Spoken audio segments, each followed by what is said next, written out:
Hello, my name is Michael Wood, and thank you for listening to Dawnlight Bookshelf.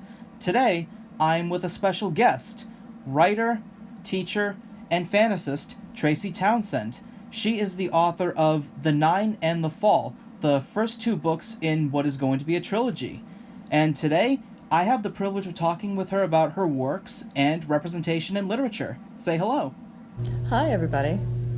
Just let me bring this closer. Sure. If you hear a joyful buzz in the background, that's because we're recording over here at ReaderCon here in Quincy, Massachusetts, and we're very close to the patio where people are happily talking about necromancy, as one does on a sunny Saturday afternoon. I didn't realize that's what they were talking about. I heard the word necromancy. I'm just going to lean into that. Yeah, the crazy things we all talk about. But yeah, I mean, so I did just buy both of your books, and they look really fascinating. Is there anything that you'd like to share about them? Well, sure. I think in the world of writing, we sometimes talk about elevator pitches the same way that other industries talk about them. And for me, the elevator pitch of the Thieves of Fate series is that it's sort of His Dark Materials meets Ocean's 11 as told by Charles Dickens. It is a sort of literary heist novel series that's told from the perspective and the setting of a world where science and religion are a synonymous practice. That we've had this rapid advancement in science because it's believed that the way you understand the world and you understand the divine is not by avoiding science and rejecting it as a barrier to faith by saying, like, no, God wants us to understand the world, and so using the intellect that you were given and using science is the way of doing it, and it's the holiest thing that you can do. This is not a change in the world which is without its own problems, though. If you don't have good problems, you don't have stories. So it results in its own kind of fraught universe, and The Nine itself, the first book in the series, the tension we get there, especially in that it's sort of a heist narrative, is we discover there is a notebook that apparently writes itself, and it contains notes that are following the lives of 9 different subjects who appear to be the focus of the grand experiment of humanity, and it appears that the experiment is coming to an end. So what do you do when the wrong people get a hold of this potentially dangerous, damaging information? Even worse people have to go after them to get the book back. And my ragtag group of characters are those even worse people, the washed-up mercenaries and orphans and criminals of the world, who are always near and dear to my heart. Nice. Would you say that these characters are more like, the main characters, but do any of them kind of serve as, like, a villain, or, do they all sort of get along? There's a sort of a central trio of characters who happen to appear on the cover, and the narrative style I use, it is a favorite of mine, is what we call close third person, with multiple points of view. The most popular series that's in sort of SF consciousness right now, especially because the series just wrapped up in its television version, would be Game of Thrones, and Song of Ice and Fire series, where you've got very close embeddedness in individual characters' points of view, but every chapter moves through someone else's way of seeing things. And that's the way I write my whole series, because the characters are in conflict with one another and within themselves, but some of them are also, in essence, on the same side. There's a bit of a mystery element in the first book, because everybody who we meet along the way who has a narrative point of view knows something that goes towards the mystery of, what is this book, where does it come from, what happens to this person who may or may not have been murdered in order to get it, and so on. But it's not until they all literally come together that they're able to figure out what happened, why did it happen, and what will we do next. So back to the idea of villainy, there is some time that we spend in the point of view of the villain, who's not part of our central group, because he wouldn't be the villain I need him to be if he were. But we do sit in the perspectives of characters who are far from morally or ethically clean, because I think that it's important to show people that it's possible to do heroic things and not really be a hero. I think that one of the things we do when we read stories is we look for both a way to escape parts of our lives and ways to sort of reaffirm parts of ourselves, like to answer questions about ourselves that we may not know that we had. And one of them, I think, is just, am I all right? Like, have I messed up beyond redemption? And so redemption arcs, found family, things like that feature really prominently in my books because they are kind of narrative kinks of mine. They really excite me, and they're the trough I love to go back to. That's awesome, and I really think that you take this sort of anti-hero perspective, because it's really good to have characters that are, of course, deeply flawed, not portraying them as, like, completely flawless and heroic, but, acknowledging humanity as to show them that they do have flaws, a lot of issues they can overcome. Yeah. And, I mean, I just think that's a really good approach. Like, do you know Evangeline Lilly? Yeah. Yeah, she is also a writer, and she writes, like, children's novels and, like, little books. Like, when she was at a convention here in Boston, I picked up one of her books, and she kind of writes from the perspective of, like, all sorts of characters who have a central flaw, and she writes that, like, kind of circulate the character. Right, okay. And so, yeah, kind of like that approach, but, the one you have here, I actually really think is intriguing, because you have all these characters, like, I mean, the three on the first cover of the Thieves of Fate, yeah. Yeah, so, is there anything that you can elaborate on them? Well, the three characters you see on the cover of the 9, and I'm going to pause here for a moment to plug my cover artist, who is a really brilliant artist who's done covers for Maggie Stiefvater and Chuck Wendig. He did a lot of art for Fantasy Flight and their games, Call of Cthulhu and Netrunner and various other things. So my cover artist is a very talented guy, and he did a wonderful job of bringing my characters to life. And one of the things about the three characters that I wanted to be visible on the cover, that I think he helped make so, is the fact, is their flaws, sort of, and also there's an intensity of detail to them. So the three characters on the cover, one of them is the alchemist, who is a mysterious and sort of fraught gentleman of uncertain past, sort of a figure of legend in the town that the story takes place within.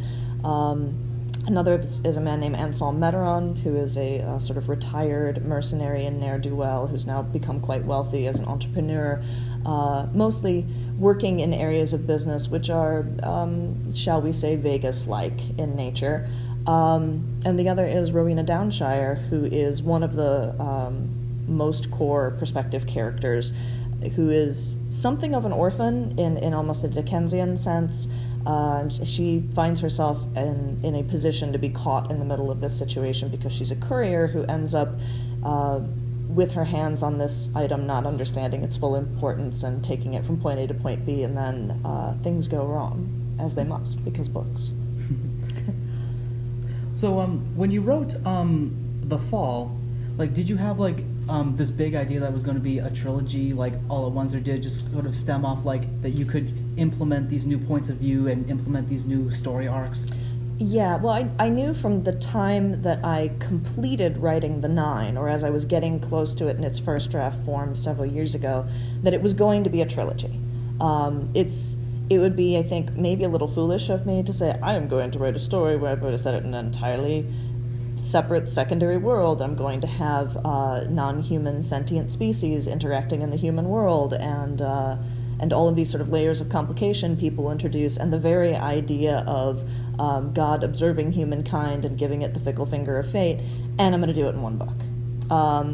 That would have been a formula for failure from the beginning, so I knew it was going to be a trilogy. And The Fall, which just came out last month, June 11, 2019, is kind of the Empire Strikes Back episode of it. I've written The Fall. The 9 has an ending which provides some degree of closure, but a tease that moves you towards what's going to happen next. The Fall is written very consciously to complicate that idea of closure. You can... So often we think that the good guys, or our anti-heroes, or however you want to classify them, have won, and now they get to move on, and things will be fine, and things will be great.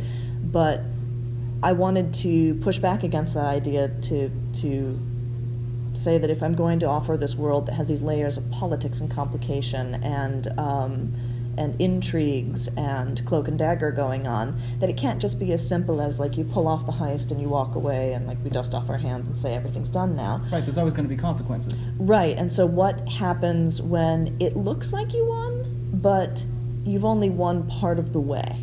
And so this is sort of what happens when the chickens of your success and your failure come home to roost. So that's the idea behind it, and I'm so happy to have had the opportunity to continue the story and looking forward to completing it. Nice. And just so I'm checking, and these are available on Amazon, right? Yes, you can get The Fall and The Nine. The Nine is the first, and The Fall just came out last month, are published by Pyre. And Pyre publishes in ebook format and in paperback. You can find them anywhere major books are sold. All of the major book dealers, you can find them in your indie stores, you can order them. They're also available in audiobook through Audible and Recorded Books. Oh, very good. Yeah. In regards to the bags, when I bought your books, these kind of came with it. It's the stone scales and what looks like a cockatrice on the front. Yeah, the character I mentioned when I was describing the trio on the cover before is the alchemist who owns the apothecary shop, the Stone Scales, which is an important setting in the book because it's the destination that Rowena is meant to take this package of uncertain importance to when things go sideways. Oh. And so when people meet me at conventions, one of the things I like to do is I have these muslin bags that are imprinted with a really lovely woodcut style design that a colleague of mine at the school where I teach, who is also, in addition to being a really fabulous teacher of literature, is an artist. He rendered the sign that would hang over the front door of the Stone Scale shop for me. So when people buy the books from me or from vendors who carry my books at conventions, I give them one of these bags because now they're a customer of the Stone Scales. So why not? There should be some benefit to ordering other than Amazon. Nice. I love how you kind of blend the lore into that, where it's like, you kind of develop that universe and now your customers can carry a bit of that with them. I like that. Yeah, well, here at the ReaderCon convention, one of the panels that I'm going to be on actually in about an hour and a half from now in our real space is called Hospitable Worlds, Creating Hospitable Worlds. And I think there are lots of, when we talk about hospitality as a writer in our world, it can mean potentially many different things, but I think in extending the lore so that it's something that readers can participate in different ways is one of the things that has always motivated SFF readers. It's one of the reasons why you have cosplay and you have AO3 ending up on the Hugo ballot for best related work, and so many of the different vectors of participation that people have, the communities where they, if you think of all the different subreddits that are out there for whether it's a fandom community or just a subsection of genre, fans of SFF want to engage. If they really love an idea and a property, they want to go deep with it, and they want to feel that it can become real for them, not in a sort of disturbing goodness, are you sure that you're doing okay today kind of way, but in more of a, they want to feel engaged with it in a way that feels like they're getting a piece of the world that they can take with them. And I think part of that is just in the nature of reading. If you pick up a book and you read it, only about a third of the work has already been done by the author. They're telling you what's happening, but depending on their style, they may or may not be vigorously describing things. They may or may not be telling you precisely the tone of voice. And to be honest, if they did do all of those things, it would get tiresome at a certain point. So you've got to cast the movie in your head. You've got to create the blocking on stage, as it were. You're generating the special effects. You're doing the soundtrack of the book in your head. So we're already, as SFF people, really engaged in participating in lore generation, right? So it seems like the least I could do is be like, I'm going to give you a physical piece of lore here. Here you go. Yeah. So in your words, like, what goes into creating a, as you said, hospitable world? Like, what makes it immersible? Like, say something like Harry Potter. Like how so many people get wrapped up in this big world of Hogwarts, and like, what do you think makes that so inviting? Well, going with Harry Potter as an example and just unpacking that for a minute, I think what makes that a really hospitable universe for readers is two important things. One being that because Harry is new to the wizarding world, his ignorances and confusion get to be ours, And so all of the different ways that people give him information and he has experiences that kind of get him up to speed and educate him about this world he had no knowledge of, we get to participate in them and benefit from them so that we get the education, so to speak, we need as readers, but aren't made to feel stupid because of it. Because he needed it, so of course we would need it too, and here we are having it with him. And that goes to the other piece of it, which I think works and is important no matter what kind of point of view character you have. We do weird stuff in SFF, and we do it on purpose. You know, it's not a bug, it's a feature of what we create. And the weirdness of it, everyone has a different kind of sliding scale of like, this is enough weird, this is way too much weird. Like, I like Guillermo del Toro level weird over here, but not China Mieville level weird, or people toggle that however they want to. But anytime you pick up a new SFF work, you gotta figure it out to some extent. Like, oh, it's an alien? What's it look like? Like, what does it eat? What's it do? Why is it here? Why is the world arranged this way? Why aren't they using currency? They're doing something else in some kind of barter system. So there's all kinds of different ways we can upend the expectations of normalcy. And once we've done that, we have kind of a responsibility as a writer to make the questions that people will naturally ask as readers have some kind of answer along the way.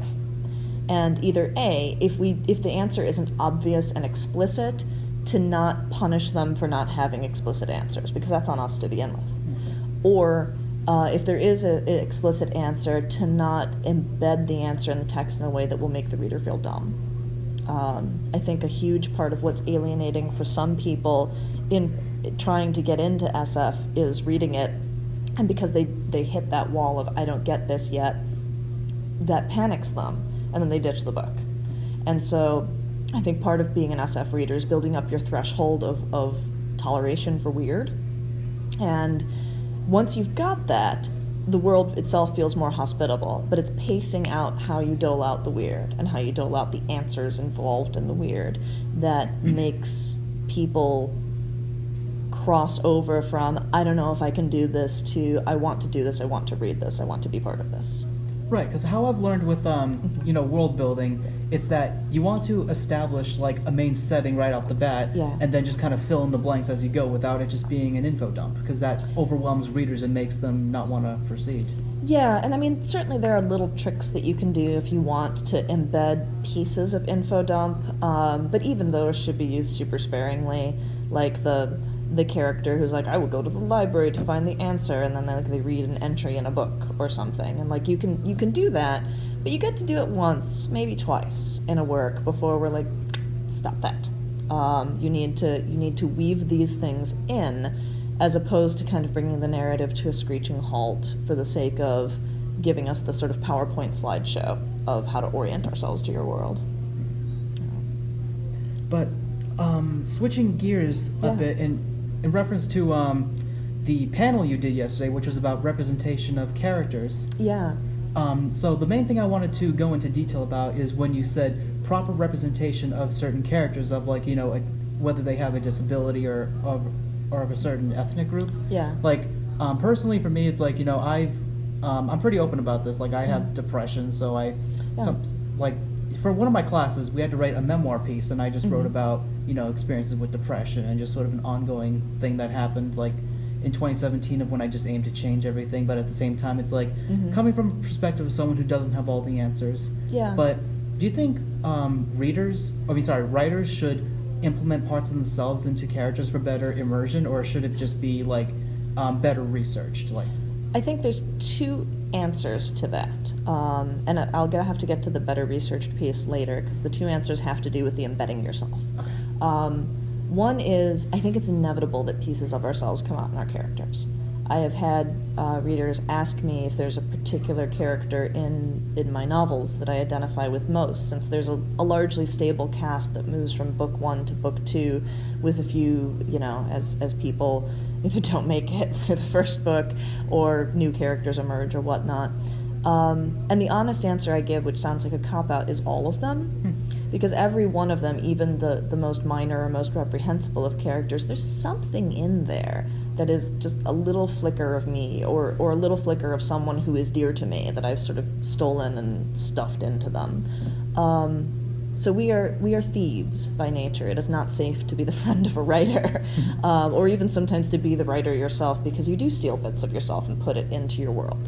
That said, when writing to represent characters whose lived experiences are necessarily different than your own, being aware that you steal pieces of yourself and bury them in characters and do it maybe without knowing that you did it is really important, because there may be something which feels natural to you, it feels taken for granted to you, that you'll write into a character because why wouldn't you? This is how we create characters. Right. That it's in fact, there's a real tension or a conflict that may be there with the identity you're trying to position that character within.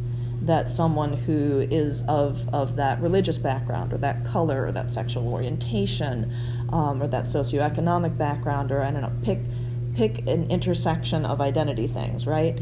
That would not be how they would act in this situation, think about this situation, and so on. And so that it really comes down to bias filtering, and thinking about our lenses. In terms of doing research, there's formal research and there's sort of like informal research. Formal research is, reading widely. You read read the work of people who are from the groups that you would like to write about and represent in your texts. Do actual sort of practical nonfiction research. Meet people if they are real, actual people who exist. Meet some of them, talk to them, hang out with them. You don't have to be an ethnographer to do that. You just have to be someone who has the authentic curiosity in other people that I would hope a writer would naturally have. But the soft research, the kind of not actual research, comes down to really just people watching. Mm-hmm. One of my absolute favorite things to do, which sounds super creepery, but I'm not sorry, is to go to like a mall or a place that has a food court and set myself down with a drink and just watch humans be humans. I get more characters and more mannerisms and snippets of dialogue and sort of flashes of blocking or whatnot just from observing the authenticity of other human beings. And I think it's never the wrong move as a writer to try to fine-tune your awareness of the people around you, because that will always pay off in some way. Fine-tuning awareness externally, it is almost impossible to not almost by accident fine-tune your internal awareness of yourself, and it's a hell of a two-for deal. It's very worth it.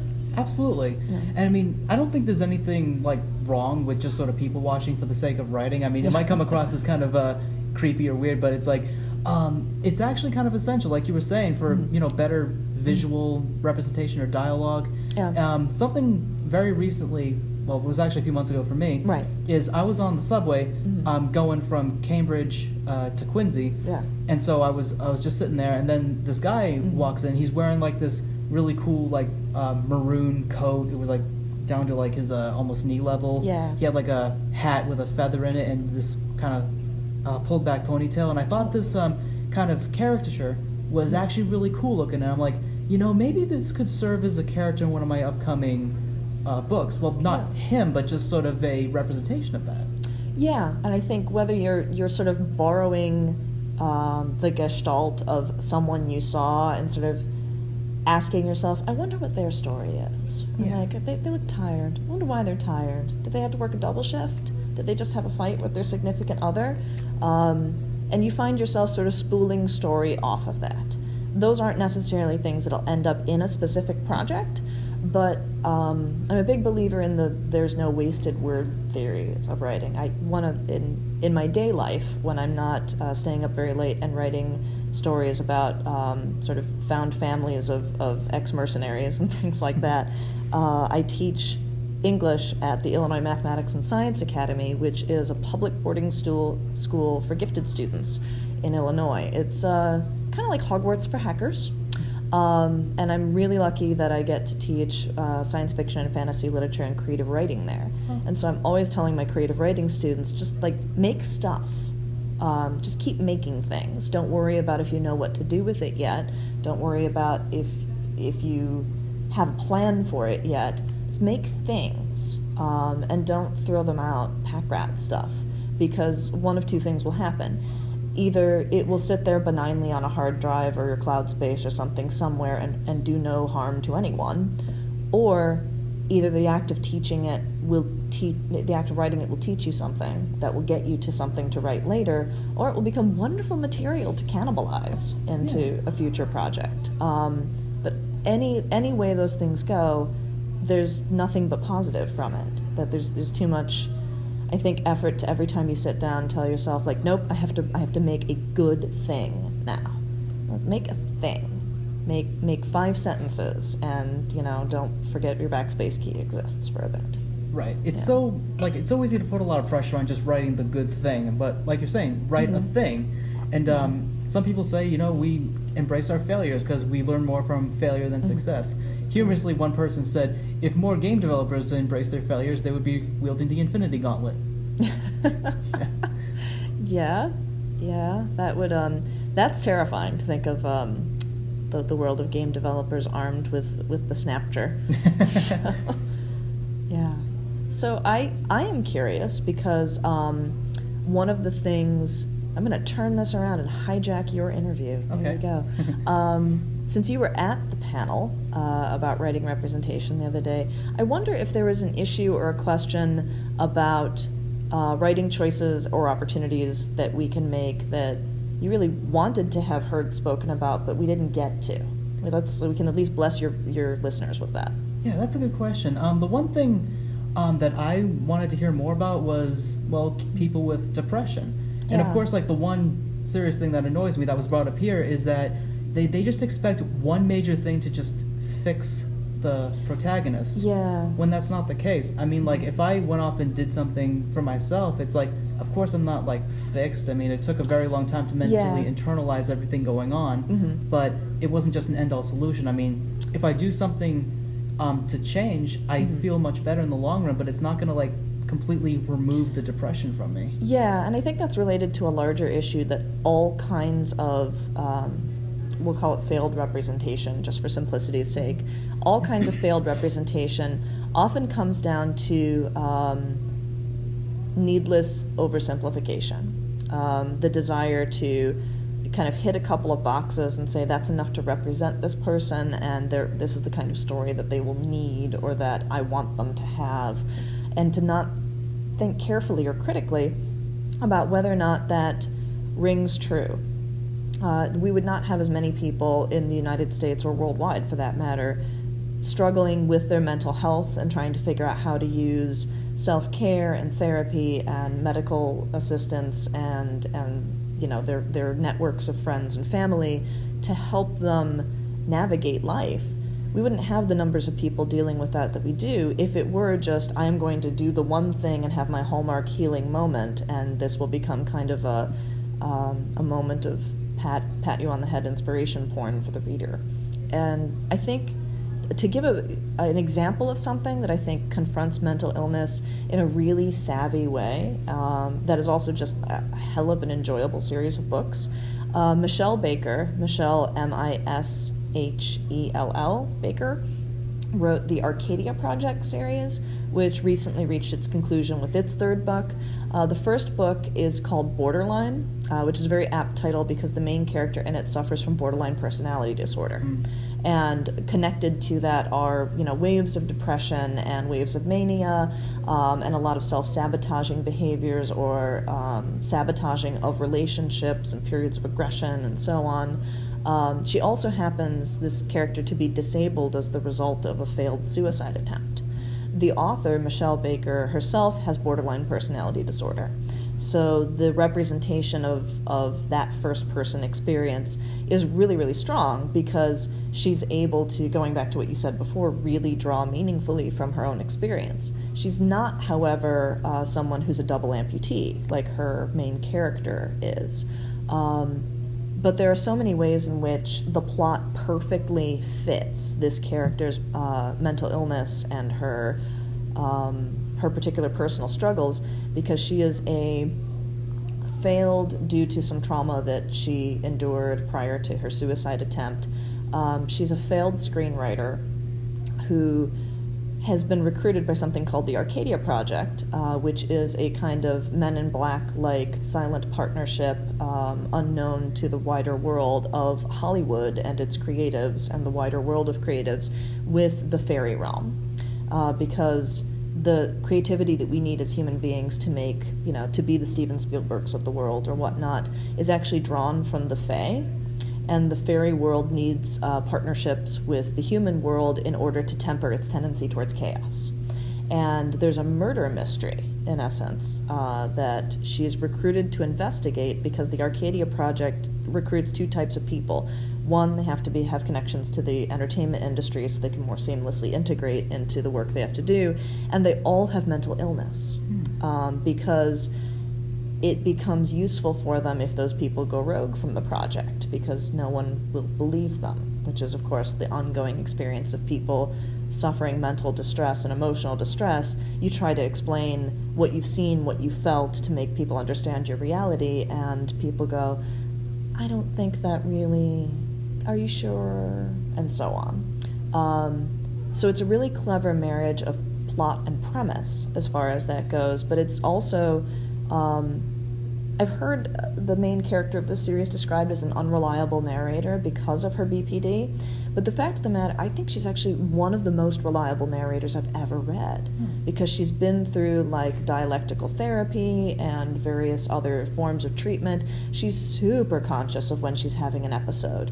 She also has trouble controlling them, so she'll narrate her way through these kind of dysphoric, divisive mental episodes, and it's really interesting from the perspective of someone who that's not my lived reality, to be able to see how Michelle Baker describes that and to feel that it is 100% authentic for Millie, her main character, and that at the end of it, like Millie continues to struggle. She has positive moments. She does good things in the course of the series, but she also loses a lot of stuff, and there's not a magical healing moment. Like every positive she encounters is complicated in some way by a struggle, and I think it's getting back to your original point about representing things as and mental needs as not just having a magic wand solution. It's a series that very much does that.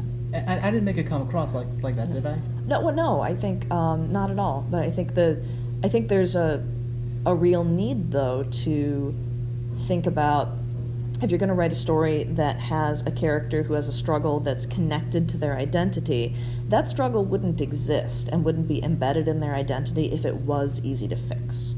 And so I think you owe it to that character and to your readers, if you're a writer, to not treat it as something that can be sort of neatly tied up in the space of 300 pages and made okay. Right. Yeah. And thank you for your question earlier. Yeah. Oh, sure. Yeah, because I bring this up because I did take a nonfiction class, and at one point I was thinking about expanding on a memoir I had written for class regarding depression. I set the project aside just because I'm focusing on some other stuff, but it's like I just, like you said, you don't want it to be like emotional porn, which it's not. There's like plenty of like things to go through, and I have seen stories that take the perspective of like people who have depression or psychosis, but it's the one major thing I feel like a lot of writers or screenwriters fall into is that the character needs to have the depression, the mental issue. It cannot just be the mental issue that's the character's wrapped around. So you know what I'm saying? Oh no, that's an excellent point. That every person is more than the pieces. It's the old saw about being more than the sum of your parts. And so it's insufficient to any character's identity to be like, here is the black friend, and be like, look, it's the gay neighbor. And as soon as if you find yourself able to describe what you're doing with characters in your work in shorthand in that way, I hope that that's the moment where you would kind of pull back as a writer and say, hang on a sec, like, have I made a choice here that is turning someone into sort of a cardboard cutout of an idea rather than into the person that they really ought to be? Yeah. Right, because there is a Netflix show, 13 Reasons Why? Yes, I'm familiar. Yeah, and I have seen like plenty of reviews covering this too, so I'll keep this in brief. Sure. Like a lot of the issue is that like a lot of these characters just have a problem and that's just their central character. Like one character on the show has gone through a sexual assault and that just essentially becomes their entire character, saying if that was removed from their character, there'd be nothing else to go off of. Yeah. And that's kind of a problem when you're trying to write complex characters. Yeah. Yeah. But on the opposite side, a point I had mentioned at the end of the panel was like, say for example, like, the Asian American character. Right. It's like, why can't we just have them be Asian American and not draw attention to it? Like, I see this issue, like, especially in screenwriting, where it's like they have a parent or a grandparent that's like fully Asian with all kinds of stereotypes laced into it. It's like, yes, I see they're Asian, but why do we have to just reinforce this constantly? And I think some of that goes down to what I said before about research and kind of like awareness of your material. If you're observing people and thinking carefully about people and how we kind of live our culture, most of us live our culture fairly quietly. It could be as simple as, in this household, you take off your shoes at the doorway. And everybody just does that. And that and a couple of other very small notes become your kind of signals that this person's family rules, that their cultural rules, that their background are a certain way. And I think leaning too hard into that because you're afraid that your reader will fail to notice the thing that you want them to see, that this is definitely an Asian family, or definitely a this, or definitely a that. I think that runs the risk of inadvertently boiling a character down to that piece of identity, or coming off as some kind of attempt to play diversity bingo in some way. Like, I want to be emphatically sure everybody knows that I hit the Asian square right here. And so some places that you can look at that thoughtfully, the television show Blackish does. I've seen only a very few episodes of it, so I'm hardly an authority, but it's a wonderful show because it definitely has episodes where it confronts some issues that the African American community faces head on and on the regular. But it's also fascinating because it just embraces the kind of chemistry of a multi-generational household, and the way that the family sort of interacts with each other, and they have their own rules, and the way that a challenge faced by this family has a slightly different path towards resolution than it would if you took the same or similar challenge and sort of put it on the heads of a family that is living in a different socioeconomic background, or is from a different ethnic group, or what have you. Yeah, very well said. Yeah. And you want to pause? Yeah, if we could. Okay, so I was about to say, so I believe, like you're saying, every family does have their culture, regardless of background and ethnicity. Yeah. But the weird thing is, with some races, if something is represented poorly or even properly, it's kind of weird. Like, some people will get offended. Yeah, I think there's a couple of things operating within that. One, I think, is that there are so many people who have grown up frustrated that the media they consume never shows them to themselves, so to speak, that when they encounter a character or a narrative or whatever that features something that they identify with, they get excited because this is it, this is the chance, this is what I've been waiting for. And if it lets them down because there's something about it that feels inauthentic or is inadvertently offensive or whatever else, I think that the crest from I never get this, oh my god, I think I'm getting this, I didn't get it, I didn't really get it. I think that there's an emotional wave that consumers of story ride in those moments that must make it very difficult to say, well, here's your participation trophy, story creator, at least you tried. I'm thinking of the Bart Simpson gif with how he puts the cake in the garbage. And I think that sometimes the cake in the garbage moment is not, it isn't, shrill and hyperbolic and it's something that we should dismiss as creators and go like, oh, well, you just can't please anybody. You will never, it's the old P.T. Barnum thing, you can fool some of the people some of the time, you can fool all of the people some of the time, but you'll never fool all of the people all the time. So it's true, you will never you'll never hit that sweet spot as a creator that will please all readers, that will give everyone what they want or need from a character, from a story, from anything. That doesn't mean you shouldn't try to the best of your ability. And it also means that you should be thoughtful about the ways in which that you fail. The other thing that I think that's operating there is we do live in a world where the way we can communicate now with creators is so different than it was even like 15 years ago. 15 years ago, Facebook existed, but in the most minor of forms, and for God's sake, people still did MySpace and Zanga 15 years ago, which if you say to students of my students' age now, they're, what are those things? You know, and Twitter wasn't a thing, certainly no Instagram and so on. So the entire accessibility that we have as consumers of stories to the people who make them is wildly different.